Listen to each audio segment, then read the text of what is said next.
Agreement के तहत WIPO बन गया, वर्ल्ड इंटेलेक्चुअल प्रोटेक्शन ऑर्गेनाइजेशन। अब ये है कि अगर इंडिया का कोई साइंटिस्ट इनोवेशन करता है तो अमेरिका को राइट नहीं है उसकी नकल करने का, और अमेरिका का साइंटिस्ट कोई इनोवेशन करता है तो यूरोप को राइट नहीं है उसका, यूरोप वाला करता है दूसरों को राइट नहीं है उसका, तो हमने आपस में एग्रीमेंट कर लिया। अब वो एक लॉ दुनिया का एग्रीमेंट के फॉर्म में आ गया। अब वो एग्रीमेंट का फॉर्म नीचे आ जाता है, जब और नीचे पॉलिसी ये बन जाती है कि जो भी साइंटिस्ट हैं वर्ल्ड के वो आपस में उनका स्पेशल वीजा आ जा सकते हैं वगैरह, उन पर रिस्ट्रिक्शन कम हो जाती है, और इधर का साइंटिस्ट उधर सर्च करता है, चाइना का साइंटिस्ट अमेरिका जाता है, अमेरिका का साइंटिस्ट चाइना आ जाता है, इसलिए उनको स्पेशल प्रिविलेज दी जाती है। उस एंगल से लाभ उनके लिए अलग होता है। और जब उसको कानून की फॉर्म में आ जाता है और नीचे उनको जहाँ पर विशेषज्ञ, जैसे ये अपना इसरो है, स्पेशल साइंटिस्ट है, वो अपना एटॉमिक रिसर्च सेंटर है होमी जहांगीर बाबा वाला, स्पेशल साइंटिस्ट, स्पेशल राइट है उसका, स्पेशल डिपार्टमेंट है उसका बना हुआ।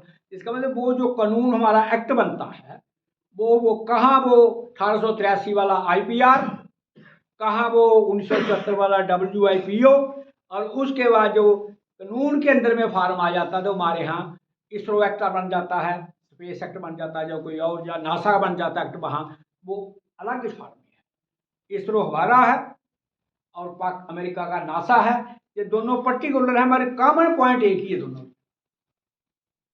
ऐसे ही नेचर और मैन की इंटरेक्शन से 1973 में ये हुआ कि किसी साइंटिस्ट ने जीन बदल दिया,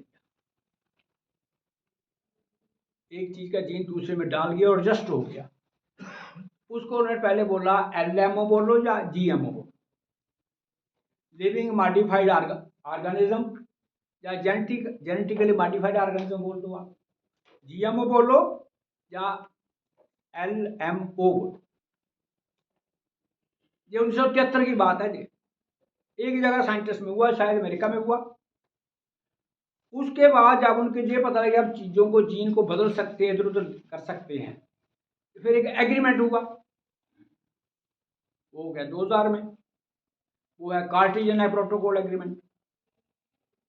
उसमें ये है कि अगर आपने कोई LMO को या GMO को ट्रांसपोर्टेशन करना है, प्रोसेस करना है, आगे ले जाना है, कहीं और ट्रांसफर, उसको हैंडलिंग करनी है, तो कैसे की जाए, उस पर सब कंट्री ने 173 में से शायद 143 कंट्री ने उस पर दस्तखत कर दिए जब वो हुआ।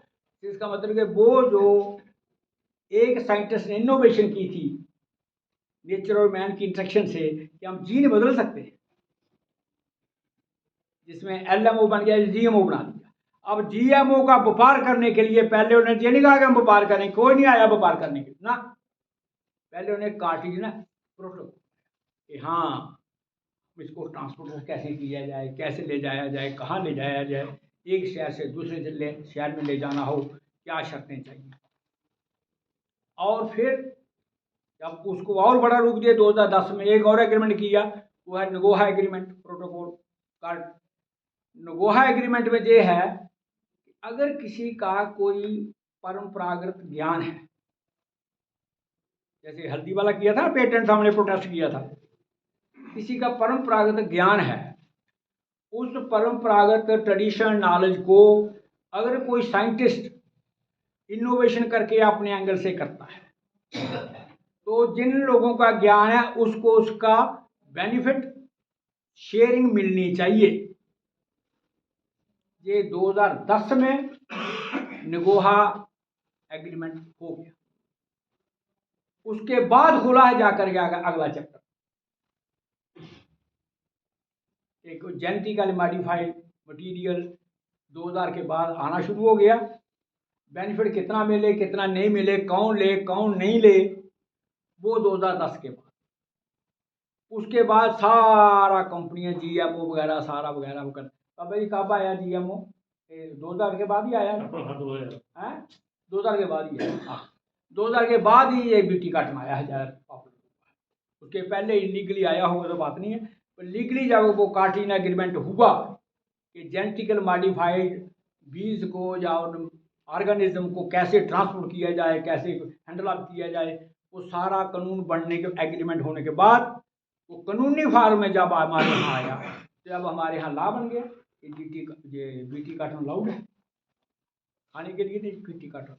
इसका मतलब जिस तरीके से वो एग्रीमेंट बनते हैं और जिस तरीके से वो नीचे आते हैं और फिर वो पहले वो पॉलिसी की शेप में, पॉलिसी के बाद वो प्रोटोकॉल या एग्रीमेंट या समझौतों की शक्ल में, उसके बाद जब वो समझौता हो जाता है, उस समझौते को जब कंट्री में लागू होना होता है तो वो अपने संविधान में अमेंडमेंट कह लो, आप कानून कह लो, दूसरा कह लो। अब इस पर आ जाते हैं बात पूंजी पर। ये सारा टारगेट तो पूंजी बचाना। अब ये एक्सपेंशन कैसी हुआ, सारी वर्ल्ड को काबू कैसे कर, कि जब कैपिटल को हमने मैक्सिमाइज करना है, कैपिटल को हमने बढ़ावा देना है, तो कैपिटल का बढ़ावा देने के लिए जो एक नया शब्द निकला है, ईज ऑफ डूइंग बिजनेस। क्या निकला है? Ease of doing business. उसका इंडेक्स भी आता है और इंडिया जो है ईज ऑफ डूइंग बिजनेस में सबसे आगे, कि उसमें बहुत इम्प्रूवमेंट की है इसने, कि बिजनेस करने की सहूलत, जिसको हम जहाँ पर ये पेश करते हैं कि वो इसका राज था, एक खिड़की आपने, ये तो उनकी फैसिलिटी है ना, जिसको आप वो बलराम करते थे, वो कौन सा राज है, लाइसेंस का पता नहीं, लाइसेंस और परमिट वाला राज, रेड टेपिज्म या लाइसेंस और परमिट वाला राज खत्म करके हम वन विंडो सर्विस करना चाहते हैं। वो वन विंडो सर्विस जो हम दे रहे हैं वो basically ease of doing business है। अच्छा, ईज ऑफ डूइंग बिजनेस का स्ट्रक्चर अगली बात बाद में करते हैं कि फ्लाईओवर है तो माल जल्दी पहुंचेगा, चौड़ी सड़कें हैं जाम कम होगा, माल फ्रूट जल्दी पहुंचेगा, वो क्या होता है, सुपरफास्ट ट्रेन है फ्लाइट तो माल जल्दी पहुंचेगा। बुलेट ट्रेन नहीं, दूसरा फ्लाइट जो है जहां पर मालगाड़ियां चलती हैं, वो जो मालगाड़ियां चलने वाली पक्की ट्रेन है तो माल जल्दी पहुंचाने के लिए। इसका मतलब ईज ऑफ डूइंग बिजनेस के लिए जो हम स्ट्रक्चर बना रहे हैं, क्या वो उनकी सहूलत के लिए है या आपका विकास? अगर हम इस बात को नहीं समझते, इसका मतलब हम उसी चौथे में खड़े हैं जहां वो हमको खड़ा करना चाहते हैं। वो उन्होंने उनकी सहूलत के लिए सारा काम इंतजाम किया कि जाके उनका माल जल्दी पहुंचे, उसमें आपका साइकिल जल्दी चला जाता, आपका मोटरसाइकिल जल्दी चल जाता, आपकी कार जल्दी चल जाती है, वो बात लग गया। जिसका करोड़ों टन सरिया जा रहा श्रीनगर में बिकने के लिए, जिसका हज़ारों टन सीमेंट जाएगा लगने के लिए, जिसका हज़ारों टन जूट जाएगा बिकने के लिए, ईज ऑफ डूइंग बिजनेस उसके फ्राइट कॉरिडोर कहते हैं। फ्राइट कॉरिडोर, ये फ्राइट कॉरिडोर जो है, ये माल दिल्ली बम्बई फ्राइट, दिल्ली वाले फ्राइट, और ये Delhi Bombay freight corridor ease of doing business, CPEC Pakistan वाला जो आजाद कश्मीर है, ease of doing business. Amritsar से कलकत्ता तक ईज ऑफ डूइंग बिजनेस, और अमृतसर से लाहौर तक ease of doing business, Lahore से काबुल और काबुल से तेहरान और पेरिस, ईज ऑफ डूइंग। ये सारा विकास जो हमें दे रहा ढांचा इंफ्रास्ट्रक्चर, ये ईज ऑफ डूइंग बिजनेस का पैटर्न है। अब उस कैपिटल के बढ़ावे के लिए एक 3 बड़ी संस्थाएं बैठती हैं अमेरिका में, एक वहाँ का IMF, वर्ल्ड बैंक और अमेरिका का ट्रेल। 3, हाँ जी, अमेरिका का क्या, ट्रेल बैंक, खजाने वाला है। ये तीनों सोचते हैं कि दुनिया को फाइनेंशियली कैसे रेगुलेट किया जाए, तो वहां से एक एग्रीमेंट निकलता है, वाशिंगटन कंसेंसस। वाशिंगटन कंसेंसस मतलब कंसेंसस था सर्वसहमति, तीनों की सहमति है। अब उसको तीनों के सहमति जो कानून बने, या उन्होंने पॉलिसी बनाई, कानून कोई नहीं बना, पॉलिसीज, वो पॉलिसी जो बनी, अब जो कंट्री भी फाइनेंशियली और कैपिटल के तौर से दिवालिया होता है तो जब हो जाता है कुछ उधारी चाहिए, तो वो वाशिंगटन कंसेंसस से रख देते हैं सामने, अच्छा कर बेटा इन पर बात, क्या क्या करेगा तुझे, तो इतना अच्छा जे करेंगे जे करेंगे जे करेंगे, ठीक है ले जाओ। तो वाशिंगटन कंसेंसस के मुताबिक वो एग्रीमेंट समझो आप, या प्रोटोकॉल समझो, या वह समझौता है, उसके मुताबिक आगे जा करके दूसरे कंट्री के अंदर पॉलिसी बनती है, वो अपना कानून बनता है करके, और जो भी वहाँ से उधार लाएगा इधर आकर के कानून बनाएगा उसको बता के, ताकि उसके कंसेंसस को लागू किया जाए, नहीं अगली किस्त नहीं मिलेगी। तो इस तरीके से सारा काम जो है वर्ल्ड का, कहाँ वाशिंगटन कंसेंसस यूरोप वाला वो अमेरिका में हुआ, और कहाँ वो इंडिया में लागू है, पाकिस्तान में लागू है, श्रीलंका में लागू है। पाकिस्तान को क्यों 2 बार जाना पड़ा? साढ़े लागू हुआ जीएसटी के थ्रू। हाँ जी, असि जीएसटी ता ही बनाया। बिल्कुल। अच्छा, पाकिस्तान को 2 बार क्यों जाना पड़ा? कि पहले कोई शर्तें वो कहता नका जो कहता नहीं ना लो भाई हमें क्या है, आखिर में जाना पड़ा, फिर मानना। क्या मानना? वो जब वहां नया कानून बनेगा पता लगेगा ये मान के आ गया। हमारे वालों ने अब छोटी सी में बात है जो आप पहले देख चुके हैं। अगली बात कि जब एक काम करना था नोटबंदी वाला, सिर्फ एक काम, नोटबंदी के लिए कितनी चेंजेस कीजिए बताओ? नोटबंदी लाने के लिए कितने एक्ट मॉडिफाई किए हैं?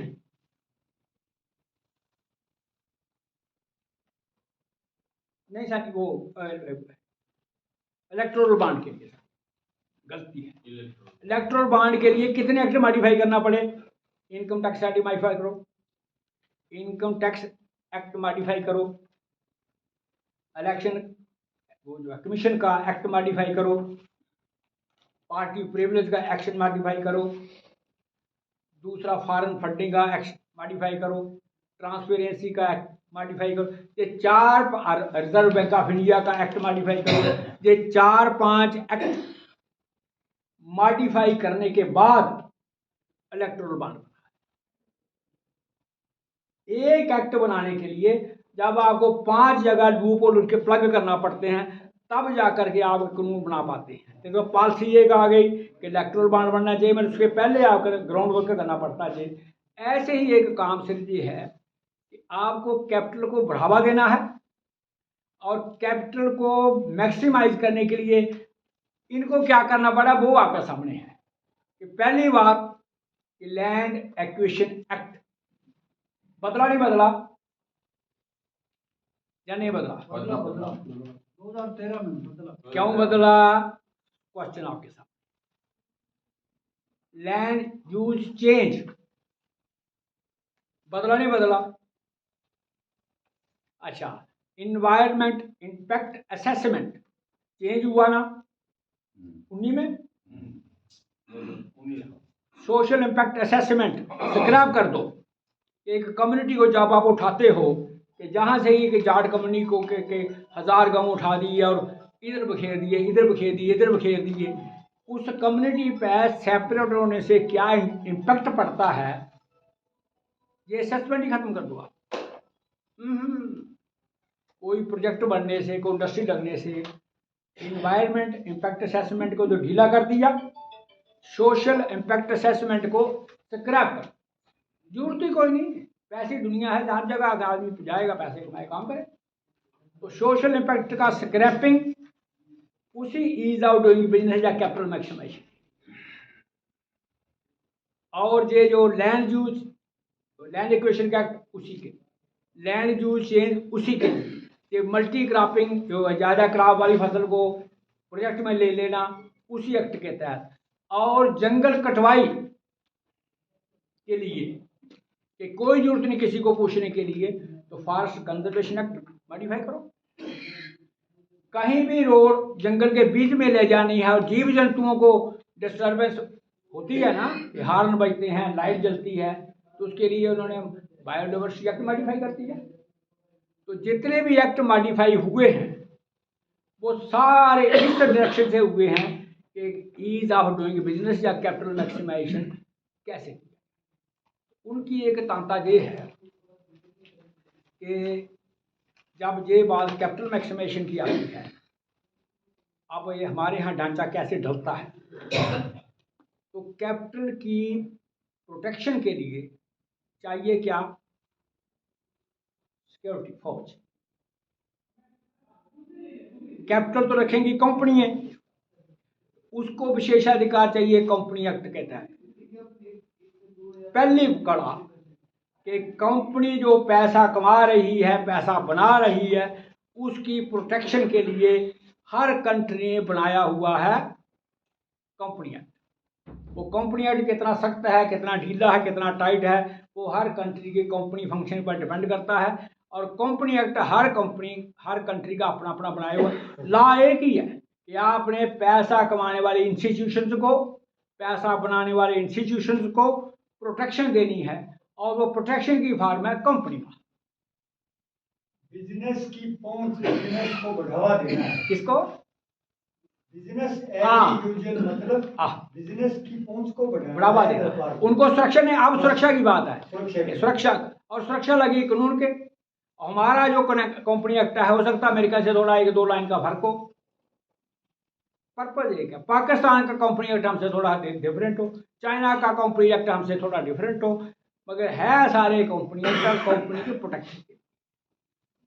दूसरा कि जब कैपिटल है तो कैपिटल की सुरक्षा लिए लोग अगर हमला करते तो कौन सी जरूरत है भाई? कोई जरूरत है फौज की?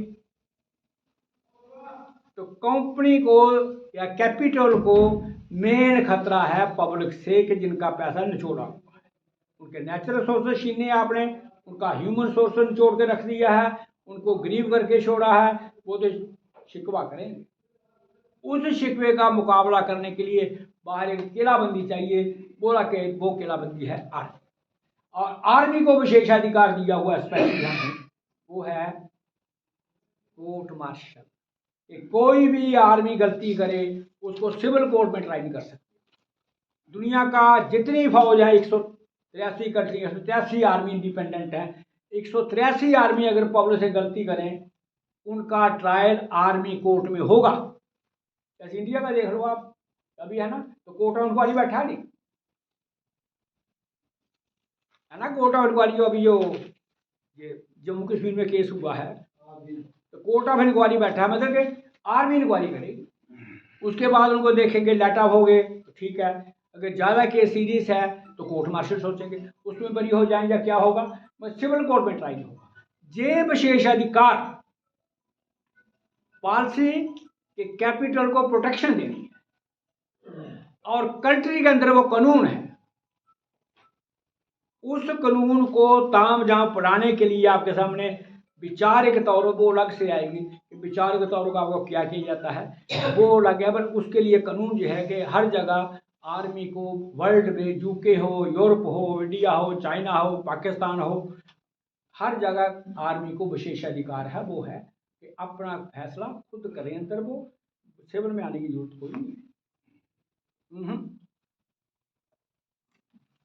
उसके बाद तीसरी बात जुड़ती है कि जब कंपनियां लोगों को नेचुरल रिसोर्स से निचोड़ रही हैं और फौज भी लोगों को अपना कंपनी वेल्थ की प्रोटेक्शन के लिए फौजों की पिटाई करती है, जे करती है, इन दोनों का ह्यूमन फेस बनाया जाए, इन दोनों के चेहरों को वाइट वॉश कर दिया जाए, उसके लिए कोई लगातार प्रचारक चाहिए नहीं। वो जो प्रचारक हैं कैपिटल की विकास के, जो कैपिटल को विकास मानते हैं वो प्रचारक, जो आर्मी को सुरक्षा या राष्ट्र की सुरक्षा में मानते हैं वो प्रचारक, वो प्रचारक संस्थाएं, ऑर्गेनाइजेशन है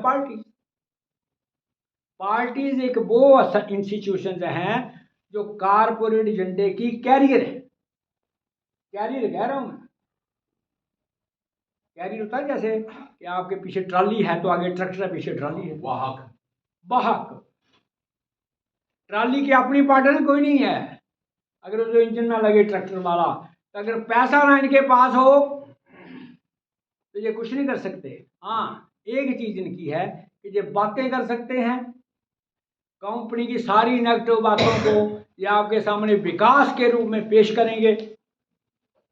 आर्मी की सारी कैपिटल की सुरक्षा को, जो कैपिटल की सुरक्षा कर रही है आर्मी सिक्योरिटी, उसको आप राष्ट्र की सुरक्षा से, आपकी सुरक्षा से जोड़ के रख देंगे। वो सारा काम जो है ये पॉलिटिकल पार्टीज का और ये उनके कंपेनर है अपने। अगर ये इस तरीके से कंपेन करते हैं तो उनको भी विशेष अधिकार चाहिए नहीं। जो कंपेन करे, जो मेरा व्यापार बढ़ा रहा है, मेरे व्यापार को बढ़ाने के लिए पब्लिक को भ्रमित कर रखता है, पब्लिक को डिवाइड कर देता है, उनकी डायरेक्शन को डाइवर्ट कर देता है और मेरा व्यापार चलने देता है, उसकी सेवा मुझे कुछ ना कुछ होना चाहिए, उसको विशेष अधिकार चाहिए नहीं। तो कंपनी के लिए कंपनी एक्ट, आर्मी के लिए वो आ गया कोर्ट मार्शल एक्ट, और इंडिया के लिए अब इनके लिए आ गया लेजिस्लेचर प्रिविलेज एक्ट। पार्टियों की लेजिस्लेचर प्रिविलेज एक्ट के तहत क्या है कि आप अब इंडिया का वो रिपोर्ट देख लो आप, कि जो ADR की रिपोर्ट आई है कि जितने MP इस वक्त हैं उसमें 40% तो अपराधी हैं, 80% से ज़्यादा करोड़पति हैं। जब करोड़पति मेंबर पार्लियामेंट हों और गरीबों के बारे में पॉलिसी बनाएंगे और अपराधी आकर के वो कानून बनाएंगे कि जनता को अपराध से कैसा बचाया जाए, जिन्होंने ऑलरेडी अपराध किया हुआ है और आकर के संसद की चौखटे की बचाव में बैठे हुए, इसलिए वो लेजिस्लेचर प्रिविलेज एक्ट जो है ना वो उनको प्रोटेक्शन दे। और जैसे UNO में बिटो है, इधर अमेरिका में प्रेसिडेंट, जहाँ PM की पोस्ट है वहाँ PM, जहाँ किसी और की पोस्ट है वहाँ उसको, जहाँ पार्टी हेड है जहाँ ये जिनपिंग जैसे, वहाँ उनको डिस्क्रिशनरी पावर है। वो डिस्क्रिशनरी पावर है सॉर्ट ऑफ बिटो पावर, तो जो चाहे सो करे, जैसे कानून चाहे ऐसे मॉडिफाई कर लो आप। जब आपके पास डिस्क्रिशनरी पावर है, इसका मतलब कि बिट्टो तो वर्ल्ड में 5, वर्ल्ड इतनी बड़ी है, इतने कॉन्टिनेंट हैं, बिट्टो तो 5 होंगी भाई, कंट्री तो एक ही है ना, इसलिए वहाँ पर एक ही बिट्टो काफ़ी है। चाहे वो प्रेसिडेंट ऑफ USA की हो, या भारत के प्रधानमंत्री की हो, या लंका के प्रेसिडेंट की हो, या UK के प्राइम मिनिस्टर की हो, या किसी और कोर्ट मार्शल की हो, या जिनपिंग की हो, या पुतिन की हो, तो चाहे सो करे। वो जो लेजिस्लेटिव प्रिविलेज में डिस्क्रिशनरी पावर है, अब लोगों को धोखाधड़ी देने के लिए ये रखा हुआ है कि एक जो संविधान बनाया है कि हम इसके तहत काम करेंगे, ये है भाई, ये कानून देख लो, इसके मुताबिक काम करेंगे। तभी वो कोई आदमी मुस्लिम आए, सिख आए, हिंदू आए, ईसाई आए, दलित आए, अपर कास्ट, उसको आकर के पहले इसकी कसम खानी है कि हम इसके मुताबिक काम करें, संविधान के मुताबिक। कितना करता कितना नहीं करता वो बात अलग है। एक बात और है कि उसके बाद वो जब मंत्री बनता कोई, तो उसको ये कसम खाना पड़ती है, oath of secrecy. Oath of secrecy है कि जो हम करेंगे वो जनता को नहीं बताएंगे। क्या गोपनीयता की कसम। अगर गोपनीयता की कसम हम लोगों को याद कराते रहें बार बार, तो कहाँ लोकतंत्र, कहाँ लोकराज। गोपनीयता किस बात की है, लोगों से ये तो बताओ। वोट मेरा, नोट मेरा, और गोपनीयता तुम्हारी मुझसे गोपनीयता। टैक्स हम दे रहे हैं, वोट हम दे रहे हैं, राज तुम्हारा हम मान रहे हैं, कानून को हम मानते हैं, तो फिर हमसे गोपनीयता क्यों है, ये तो बता दो भाई साहब, किसके लिए काम कर रहे हो आप। इतनी सी बात, छोटी सी, अगर हम लोगों में ये कंपेन चला देना कि why there is need of oath of secrecy in लोग, काले में चलाओ, झूठ में चलाओ, बूढ़ों में चलाओ, बड़ों में चलाओ, किसानों में चलाओ, कहीं भी चलाओ आप। ओथ ऑफ सीक्रेसी की लोकतंत्र में जरूरत क्या है कि जब नोट आपका है, वोट आपका है, टैक्स आप देते हैं। जो कल इन्होंने आपने बताया था ऑक्सफाम की रिपोर्ट, ऑक्सफाम की रिपोर्ट तो ये साफ कहती है ना, क्या दे कि अभी पिछली वाली रिपोर्ट है ये 22 वाली, 23 वाली तो आएगी फरवरी में, कि टॉप 10% जो उनके पास है 72 रुपये, ये वेल्थ का बंटवारा है जी। और निचले वाले 50, उनके पास 3 रुपये, 72 और 3 75, और जो मिडिल वाले 40 हैं उनके पास 25। अब देख लो कि टॉप 10 के पास 72, खास नीचे वाले 50 उनके पास 3 रुपये, और 40 बचे उनके पास 25 रुपये। अब जो कोल्लू निकाला हुआ है जीएसटी का, जो एक्सपेंडर लगा हुआ है खून छोड़ने वाला, उसमें जो नीचे जो 50 हैं जिनके पास 3 रुपये 3% वेल्थ है, उनसे ले रहे हैं 64 रुपये, 64। और जो वो टॉप 10% जिनके पास 72 रुपये हैं, उनसे टैक्स ले रहे हैं 4%, 64 और 4 60, और 40 जिनके पास 25 है उनसे ले रहे हैं 32। अगर हम ये लोगों में नहीं बता सकते, पिछले साल का है 80 से 81 तो हो गए करोड़ है ना। पिछले साल 80 करोड़ को लोग राशन दे रहे ना, अब 81 को दे रहे हैं। इसका मतलब कि 1 करोड़ और नीचे चला गया है। यूएनओ की रिपोर्ट आई है, फिर उन्होंने कॉन्फ्रेंस में कहा है कि इंडिया के 74% लोगों को 74 हेल्दी डाइट नहीं है, हेल्दी डाइट। अब आ जाते हैं उन पर ये सारा काम झाम जो बना है कि राजनीतिक पार्टियों को विशेष अधिकार, आर्मी के विशेष अधिकार, कंपनियों को विशेष अधिकार, और उसके साथ चलते चलते ये सारे आकर के ये हमारे यहाँ जो कानून बने हैं, ये कौन सी फार्म में है कि जो पहले 3 कानून बने थे काले कानून, वो तो वर्ल्ड इकोनॉमिक फोरम में एक न्यू विजन एग्रीकल्चर आया, ये 2007 की बात है, 9। तो उस न्यू वर्ल्ड एग्रीकल्चर ने कहा कि दुनिया का जितना एग्रीकल्चर है ना, उसको कारपोरेट के फोल्ड में ले आओ। अब इंडिया उससे दाव पे कभी इधर कभी इधर कभी इधर कभी इधर, फिर उन्होंने इंडिया के लिए 2017 में स्पेसिफिक बना दिया इंडिया बिजनेस काउंसिल। उसमें 20 कंपनी की ड्यूटी लग गई, और वो 20 कंपनी ड्यूटी लगी है, वो इन्होंने अपने पंजाब वालों ने अपने साथियों में पर्चे में छापे हैं कि ये 20 कंपनियां हैं जिन्होंने इंडियन स्टेट को मोटिवेट किया है, तैयार किया है कि ये एग्रीकल्चर का अगर कारपोरेटाइजेशन किया जाए, व्यापारी हुआ है इंडस्ट्रियलाइजेशन किया जाए, कंपनियों के वाले किया जाए, तो ये बेनिफिट हो सकता है। जिन्होंने तैयार किया वो 3 कानून उसके मुताबिक। और जब किसानों ने प्रोटेस्ट किया, एक नया इतिहास रच दिया कि कानून को वापस करवाया जा सकता है, तो तब फिर नई फार्म में कानून आ गए हैं, वो आ गए क्लस्टर फार्म। ऐसे तो कंपनी ने आकर आपके साथ आकर ये बात करनी थी कि सज्जन यार ले ले 5 लाख रुपया छोड़ जमीन, नहीं वो मुझे साथ, वो नहीं मुझे नहीं, मुझे 5 लाख तो ठेकेदार देता है, या 6 ले ले यार। तो दूसरी कंपनी सज्जन 7 ले ले यार, तो सज्जन जी 7 वाले के साथ। इस तरीके से कंपनियों ने आकर के कंपटीशन करनी थी कि कौन सी जमीन कौन एक्वायर करे। अब क्लस्टर फार्मिंग में क्या किया उन्होंने कि पहले उन्होंने हाथ डाला है खेती पर नहीं डाला, हॉर्टिकल्चर, बागवानी, बाग, क्योंकि बाग जो है जुड़ा हुआ मंडी से जुड़ा हुआ है, इसलिए उन्होंने 12-13 वो 55 उन्होंने प्लान किए हैं, 12 पाइपलाइन में है, 5 ऑन ग्राउंड है, 55 प्रपोज, 12 पाइपलाइन और 5 ऑन ग्राउंड है। उन 5 ग्राउंड में क्या है कि सेबों का जो क्लस्टर बनेगा वो बनेगा शुपैया में, वहाँ शुपैया कश्मीर में। वो 500 एकड़ से लेकर 5000 एकड़ तक लैंड लें, और उसका जो कंपनी इंचार्ज बनी है वो बनी है फिल, वो है फंगीसाइड इंडिया लिमिटेड।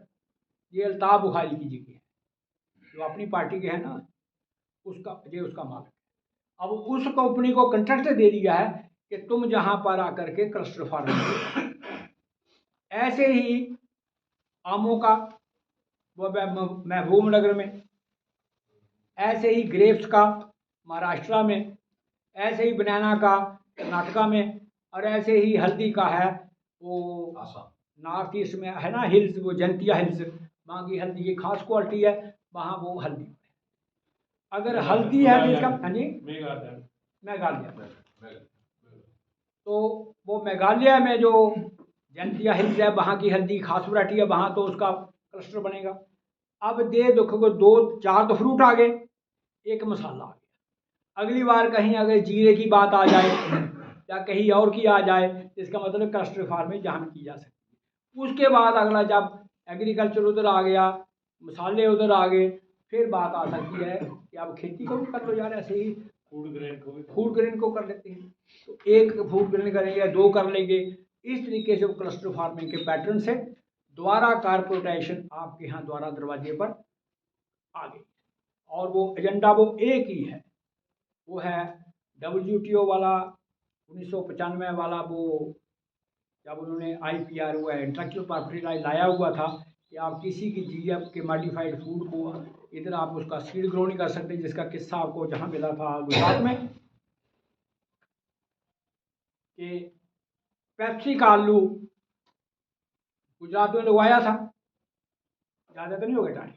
नहीं अच्छा, पेप्सी का आलू गुजरात में लगाया था और किसी ने उसके से 2 किलो दोस्त से ले लिया, और जिसने लगाया था इलीगली, जब वो मार्केटिंग कर रहा था तो कंपनी की प्राइवेट इंटेलिजेंस सर्विस ने वहाँ पता कर लिया करके इसके पास हमारे पेप्सी आलू का सीड पड़ा, और उसने आर्मी को वहाँ पर पुलिस को लगा करके उस पर FI दर्ज करवाई और 1 करोड़ रुपए का हर्जाना।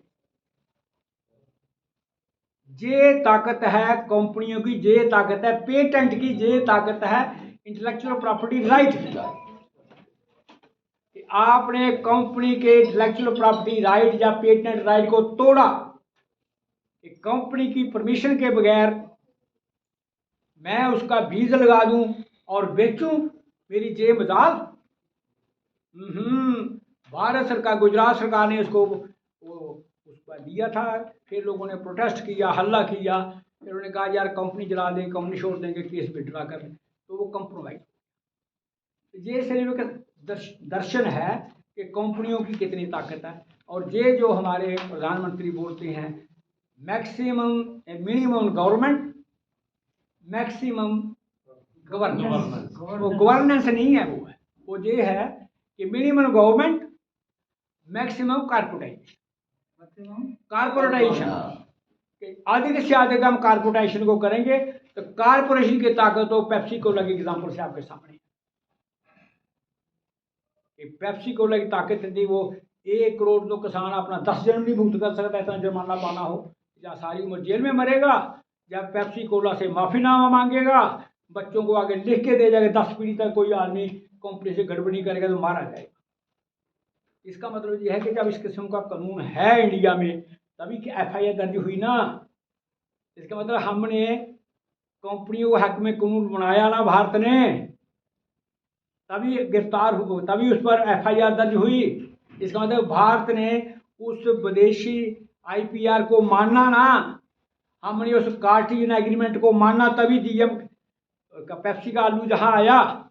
इसका मतलब ये जो गुजरात का छोटा सा केस, वो इंटेलेक्चुअल प्रॉपर्टी राइट 1853, उस WIPO 1974, और वो कार्टिना एग्रीमेंट 2000 का, और वो नेगोआ एग्रीमेंट 2010 का, और वो आकर के इंडिया में जब कानून बनता है तो तब उस गुजरात के पेप्सी कोला के आलू को पैदा करने वाला जो कंपनी के मर्जी के बगैर, तब उसको FIR दर्ज होती है। इसका मतलब कि वो ग्लोबल पॉलिसी, ग्लोबल एग्रीमेंट और हमारे यहाँ कर। अब ये देख लो कि दुनिया की सारी पॉलिसी जो है वो बिल्कुल चल रही है। इस तरीके से ये सारा निज़म जो है सारा, एक है फास्ट वाला फास्ट कंजर्वेशन एक्ट जो आया है, इसमें 3 चीज़ें हैं जो गड़बड़ी वाली। पहली बात तो ये है कि अगर हम ये बच्चों को ये पढ़ा दें कि ये भाई गाय है और गाय के सामने तस्वीर रखते हैं हम बकरी की, तो बच्चा बड़ा होकर के बकरी को क्या बोलेगा? गाय। तो देखा ही उसने यही है ना, गाय। हमने पहले परिभाषा बदल दी है जंगल की, कि वो 1 हेक्टर लैंड जिसमें 10% ट्री कवर हो वो जंगल। हमने परिभाषा बदल दी है कि वो 1 हेक्टर लैंड जिसमें 10% ट्री कवर हो वो जंगल है। हो जहां मर्जी, वो आपका बाग भी हो सकता है, वो आपका बड़ा खेत भी हो सकता है, वो आपका खजूरों का बाग हो, वो आपका कोकोनट का बाग हो, वो आपका कोई आंबों का बाग हो। अगर 10% अगर वो कवर्ड है तो हम जंगल मान लें। अब जहां पर बात आ जाती है कि हम घना जंगल तो कटवा दें, क्योंकि माइनिंग करवानी है, हीरा निकालना है, कोयला निकालना है, और इधर हम बाग लगवा देते हैं पाम ऑयल का या कुछ और का।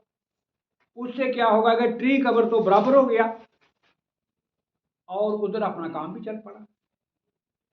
इसके लिए सूरत के लिए लोग हल्ला ना करें, इसलिए हमने फॉरेस्ट कंजर्वेशन एक्ट जो है उसको मॉडिफाई, फॉरेस्ट कंजर्वेशन एक्ट को ही मॉडिफाई कर दिया है ना।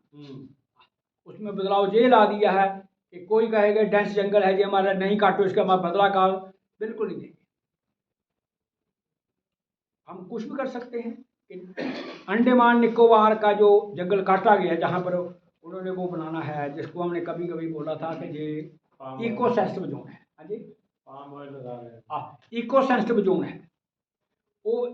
अंडमान निकोबार का इको सिस्टम जोन, वो जंगल कटा के वहाँ पोर्ट बनेंगे, एयरपोर्ट बनेगा, आर्मी का क्वार्टर भी बनेंगे, वहाँ थर्मल पावर लगेगा, और वहाँ जहाज भी रुकेंगे आकर के, फाइटर भी रुकेंगे, और उस जंगल की पूर्ति, अब ये जाखड़ जी बताए हैं या आपने लोकेश जी का, वो हरियाणा में करें। अब बताओ हरियाणा में कहाँ जंगल लगाओगे भाई, जो अंडमान निकोबार के जंगलों की पूर्ति करोगे ऑक्सीजन की। अच्छा, जंगल की हवा की ऑक्सीजन पूरी कर ली आपने, वो जीव जंतु कहाँ से लाओगे? वो बायोडाइवर्सिटी, वो कीड़े जीव जंतु जो अंडमान निकोबार में है, क्या वो हरियाणा के में हो सकते हैं? हम कौन सा खेल खेलते हैं भाई? इसका मतलब यह है कि जब हम कैपिटल की प्रमोशन के लिए आ गया और ईज ऑफ डूइंग बिजनेस के लिए आते हैं और ग्लोबल सुपर पावर के आड़े हाथ करके वहाँ चढ़ जाते हैं उनके हाथ, हम वो काम कर देते हैं जो बिल्कुल एंटी नेचर हो, एंटी हो। एक उसी में लाज ये है, सबका लाज ये है कि बॉर्डर से 100 किलोमीटर तक जो जंगल है वो गवर्नमेंट ऑफ इंडिया का होगा। ये कानून बना दिया कि आप जा नहीं सकते सीमा पे। आप हमारे यहाँ जो सियालकोट है वहाँ से लेकर क्रो फ्लाई तक 100 किलोमीटर चले जाओ तो शायद डोडा किश्तवाड़ बनता है। लेह से ऊपर नीचे आ जाओ तो 100 किलोमीटर शायद श्रीनगर बने आकर के। उत्तराखंड से नीचे आ जाओ चाइना के बॉर्डर से तो 100 किलोमीटर बनता है, जोशीमठ के नीचे आकर ही बनता है। ऐसे नेपाल के बॉर्डर से आ जाओ नीचे आप, 100 किलोमीटर कहाँ बनता है। ऐसे नॉर्थ ईस्ट के चाइना से बॉर्डर से नीचे आ जाओ तो 100 किलोमीटर कहाँ बनता है। ये सारे के सारे जंगल जो हैं वो स्टेट के फॉरेस्ट डिपार्टमेंट के दायरे से बाहर, सोशल इम्पैक्ट असेसमेंट से बाहर, इन्वायरमेंट असेसमेंट से बाहर, सेंटर जो चाहे सो करे। उसमें चाहे वो इको टूरिज्म के नाम पर जो मर्जी करो, आप सफारी के नाम पर जो मर्जी करो, आप वो मायने कराओ। उन्होंने सर्च भी लिखा हुआ है कि सर्च करवाएंगे, और एक नया शब्द और डाल दिया उन्होंने, सिल्वी कल्चर। सिल्वी कल्चर ये है कि हम वो प्लांट लाएं जो जेनेटिकल मॉडिफाइड खास हवा में हो, वो आपको वुड भी देंगे। अभी वो आया नहीं कोई भी, सिर्फ लेबॉर्ट्री में है, जो आपको लकड़ी भी देंगे, आपको ऑक्सीजन भी देंगे। क्या सिल्वी कल्चर हमने लॉ कर दिया है, जिसका मतलब हमने जंगलों में भी हम वो जीएम फूड ला रहे, वो जीएम जेनेटिकल मॉडिफाइड जंगल लाएंगे हम। इस तरीके से जब हम नेचर के साथ खिलवाड़ करते, आगे बात जो है वो बड़ी बिगड़ जाती। एक लॉ और आया है जो सबसे अच्छा और जानने वाला, बस ये लास्ट है, बस ज़्यादा नहीं बोल कर नहीं आप बोले जाओ साहब, तो बहुत कम है। एक है जन विश्वास। जन विश्वास बिल ये है कि कंपनियों के सब स्टैंडर्ड प्रोडक्शन से या अडल्ट्रेशन से या कंपनियों की गलत दवाई की वजह से अगर कोई आदमी मर जाता है तो पुराने लॉ में यह था कि उनको जेल होती थी। अब जेल का प्रोविजन खत्म कर दिया। अब आप लोगों को जैसे मर्जी मारो, जो मर्जी खिलाओ, जो मर्जी हो, आपको जेल नहीं, गारंटेड पक्की कि आप जेल नहीं जाओगे, जुर्माना भुगत के मरे। तो एक इस्लाम का कानून है पुराना, जिसको हम कहते हैं ब्लड मनी। ब्लड मनी में उनसे इस्लामिक कानून ये था कि किसी ने किसी का कत्ल कर दिया और अगर वो उनके घर में जाके माफ़ी ना मांग ले, अपोलोजाइज कर ले कि यार तुम्हारा बच्चा कितने पैसे दे दें, कि मुझे 7 लाख, लो जी 7 लाख ब्लड मनी आ गया, कर्जा माफ, वो कातल माफ था। वो एक पुराना है। अब ये देखो आप इधर कि कंपनियां जो अडल्ट्रेशन करके लोगों को बीमार करें, लोग भी मर जाएं। हमारी दवाई कंपनी जो बाहर जा कर के वो दवाइयाँ जिन पर WHO ने सवाल उठाया है, उनकी सहूलत के लिए कि उनको जहाँ पनिशमेंट मिलेगी वहाँ से कंप्लेंट आएगी इंटरनेशनल कि तुम्हारी वजह से लोग मर गए हैं, ये खांसी वाला दवाई खाने से लोग मर गए हैं, बीमार हुए हैं, ले जाने पर केस चलाओ, पेनलाइज करो। तो हमने नया कानून बना दिया कि केस चला रहे हैं क्योंकि जेल नहीं होगी, जुर्माना 6 लाख, 7 लाख, 8 लाख, 10 लाख, 7 लाख दे दो आप, उसमें क्या वो चलते रहेंगे आप। इस तरीके से ये सारे लॉ, चाहे वो जन विश्वास हो, चाहे वो क्लस्टर फार्मिंग का हो, चाहे वो एग्रीकल्चर का हो, चाहे वो बायोडाइवर्सिटी की प्रोटेक्शन का हो, ये सारे के सारे उसी एंगल से अप्लाई हैं कि आपने सुना भी होगा जो केरला में गए हैं कि वो जो वेस्टर्न घाट है ना, वेस्टर्न घाट एक बायोडाइवर्सिटी का हब है हिमालय के बाद। जब वेस्टर्न घाट में आप बीच में रेल ले जाते हो तो हज़ारों साइंटिस्ट कह रहे हैं यार गलती कर रहे हैं, NOC नहीं मिलती आपको, नहीं हम निकाल लेंगे भाई। आप वेस्टर्न घाट के बीचों बीच रेल दौड़ाओगे, आप बिजली के खंभे लगाओगे, तार दोगे, हार्न बजेंगे, तो जीव जंतु टिकेंगे? बताओ। हमारे यहाँ भी अभी आदमी वो फुटपाथ से नहीं क्रॉस करते, फ्लाईओवर से नहीं क्रॉस करते, वो ट्रैक पर ही क्रॉस करते हैं, बस कसम रास्ता लगी है। अब उन्होंने ये बना दिया है कि हाथी के लिए नीचे से सुरंगें बना दी। अब बताओ कि हमारे यहाँ अभी ये प्रचलन है ना कि हम ट्रैक से क्रॉस कर लेते हैं, ना तो फ्लाईओवर पे जाते हैं, ना अंडरवे से जाते हैं, सबवे से जाते हैं। जब ह्यूमन बीइंग अभी भी ना फ्लाईओवर को अवॉइड कर देता है, सबवे को अवॉइड कर देता है और ट्रैक से निकल जाता है, तो हाथी कैसे पहचानेगा कि मैं ट्रैक से ना निकलूं, मैं अंडरवे से जाऊँ? जब ये अंडरस्टैंडिंग बन जाती है सत्ताधारियों की, कानून बनाने वालों की, तो फिर उनका अल्लाह ही रखा भाई, उनका बचना नामुमकिन है। अब लास्ट में है कि ह्यूमन कम्युनिटी अगर इस चाल को समझे कि ये ग्लोबल नेटवर्क जो हम कैसे चला रहे हैं, और हम ना तो स्वतंत्र हैं, ना इंडिपेंडेंट हैं, ना आत्मनिर्भर हैं, हम तो अंतर्निर्भर हैं। आत्मनिर्भर कोई नहीं है, हम अंतर्निर्भर हैं। अंतर्निर्भर, जब अंतर्निर्भर दुनिया बन गई है तो अंतर्निर्भरता का भाईचारा, अंतर्निर्भरता की इंसानियत और अंतर्निर्भरता पर ही सारा चलना चाहिए। उसमें स्वार्थ, महानता, बड़ापन कोई नहीं है। धन्यवाद, मैंने बहुत आपका टाइम लिया है और कोई बातें बहुत सारी रह गई, हम बाद में बयान कर सकते हैं। पर सर आप